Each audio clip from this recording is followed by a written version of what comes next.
Guys, இந்த வாரம் பல்லாவரம் சந்தையில் நான் என்னென்னலாம் பொருள் வாங்கியிருக்கேன்னு கொஞ்சம் பார்க்கலாமா? ஃபஸ்ட்டு ஒரு டேப் ரிகார்டர் ஒன்று வாங்கியிருக்கேன், பிபிஎல் மாடல். இது பழைய மாடல், இது கண்டிஷன் நல்லா இருக்குது, அதனால் நான் வாங்கிட்டேன். அடுத்ததாக ஒரு ஓல்டு வின்டேஜ் ரேடியோ ஒன்று இருந்துச்சு, அதுவும் வந்து பார்த்திங்கன்னா நல்லா இருந்துச்சு, அதையும் வாங்கிட்டேன் நான். அப்புறமா ஒரு டிரான்சிஸ்டர் ஒன்று பார்த்தேன், நேஷ்னல் பேனசானிக். அது கண்டிஷன் கொஞ்சம் போராக இருந்தது, ஆனால் அதையும் வாங்கிட்டேன்.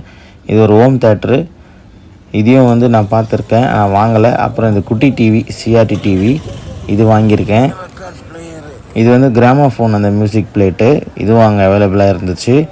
அதுக்கப்புறம் பார்த்தீங்கன்னா சோனி PS1 ஒன்று இருந்துச்சு. இது நான் வந்து பை பண்ணலை, ஜஸ்ட்டு என்கொயரி மட்டும் பண்ணேன்.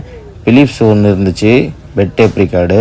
இதில் வந்து பார்த்திங்கன்னா அந்த பட்டன்ஸ்லாம் இல்லை, ஸோ அதனால் அப்படியே வச்சுட்டேன். அப்புறம் ஹேண்ட் கிரைண்டிங் பண்ணுற அந்த காஃபி மிஷின் ஒன்று இருந்துச்சு, அதையும் அப்படியே எடுத்து பார்த்தேன் நான். இதெல்லாம் வந்து இந்த வாரத்தில் வந்து நம்ம எவ்வளோ வாங்கியிருக்கோன்றதை உங்களுக்கு நான் காட்ட போகிறேன். எல்லாமே ரீஸ்டோரேஷன் பண்ண போகிறேன். ஃபுல் வீடியோ நம்ம சேனலில் இருக்குது, பாருங்கள்.